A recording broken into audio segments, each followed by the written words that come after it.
If you are the type of person whose phone gets damaged frequently, you're using a Samsung phone and then you constantly send it for repairs, but you're actually worried and concerned about your privacy, well, fortunately we have a solution for you, because unlike other phones, Samsung has a feature called maintenance mode. And maintenance mode is a feature that you can use to just turn it on before you send it for any type of repairs, so that the person who's repairing your phone will not be able to access your private files, your photos, or anything else as such.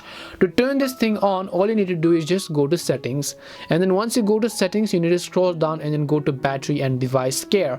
And when you go to battery and device care, you will find the option called scroll down, and then you'll find maintenance mode. So it says protect your privacy while your phone is being repaired. Whenever you send it for repairs, you can just turn on maintenance mode. Over here it says maintenance mode protects your privacy while someone else is using your phone, such as when you're sending it for repairs. In maintenance mode, your personal data including pictures, messages, and accounts cannot be accessed, and only pre-installed apps are available. You'll need to unlock your phone to turn off maintenance mode. When you do, everything will go back to the way it was when maintenance mode was first turned on. Changes made while maintenance mode is on, such as downloaded data, installed apps, or settings changes aren't actually saved. So you can just turn this thing on before you send it for a repair, and whenever you want to turn off maintenance mode, you have to use your fingerprint to do so.